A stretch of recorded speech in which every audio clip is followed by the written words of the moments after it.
कुजा तू कुजावे सुन्नते अहमद कुजा बा मुहम्मद कैबु वदनस्त मुत्तरा कारे शैता मिकुनी नामतुली गरबली निस्तलानत गरबली के पिठा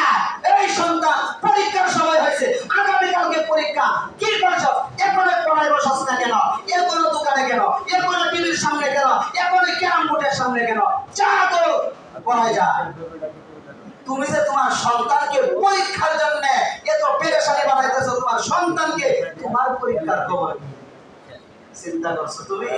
তোমার পরীক্ষার খবর কি তোমার সন্তানের পরীক্ষা চিনলা দুনিয়ার জিনিস চিনলা দুনিয়ার টাকা চিনলা দুনিয়ার সম্পদ চিনলা দুনিয়ার কামাই রোজগারের পথ চিনলা আল্লাহকে চিনলা না তোমার নিজের আমলের খবর নিলা না তোমার সম্পর্কে আল্লাহ কি বলছে জানো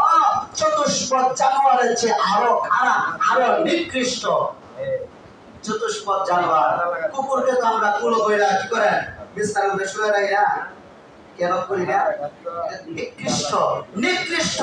এই চতুষ্পদ জানোয়ারগুলো এই যেমন ভাবে নিকৃষ্ট আমি যদি আল্লাহর পরিচয় পাওয়ার জন্য চেষ্টা না করি আমার নিজের কি অবস্থা হবে এই নিয়ে চিন্তা না করি আমিও এরকম চতুষ্পদ প্রাণীর চেয়ে আরো খারাপ বালহুম আবল প্রথমে বলছেন চতুষ্পদ জানোয়ারের মতো এরপরে আল্লাহ বলেন না চতুষ্পদ জানোয়ার তোমার চেয়ে আরো ভালো তুমি এর চেয়ে খারাপ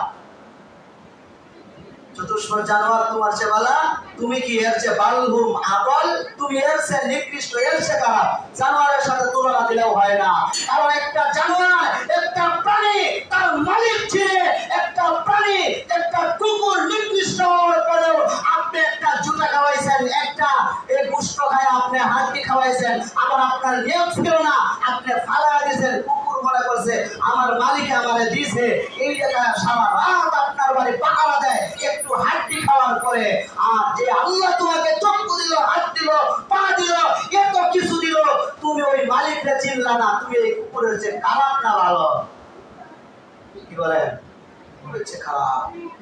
অতএব আমরা শ্রেষ্ঠ মাখলুক শ্রেষ্ঠ জাতি আমাদের উচিত আমরা শ্রেষ্ঠত্বের মতোই থাকতে হবে নবীর সুন্নাত থাকবে আপনি শ্রেষ্ঠ আল্লাহর হুকুম মানবেন আপনি শ্রেষ্ঠ আল্লাহর হুকুম মানবেন না নবীর সুন্নাত তরিকায় চলবেন না আপনি যত বড় ক্ষমতাওয়ালা হও আপনি এই বালহুম আদলের অন্তর্ভুক্ত আল্লাহ তাআলা আমাদের সবাইকে আমরা মুসলমান জাতি হিসেবে আমরা শ্রেষ্ঠ জাতি হিসেবে আল্লাহর কাছে দোয়া করি আল্লাহ আমাদের সবাইকে আমাদের এলাকাবাসী যারা আছে সবাইকে আল্লাহ তোমার গোলামিতে সময় কাটায়া নবীর সুন্নাত তরিকায় চলাইয়া আমলটাকে ঠিক করিয়া কবরে যাওয়ার মতো তৌফিক দান করো আল্লাহ সকলে বলি আমিন যারা সুন্নাত করি নাই 4 রাকাত আল্লাহ সুন্নাত নামাজ পড়ে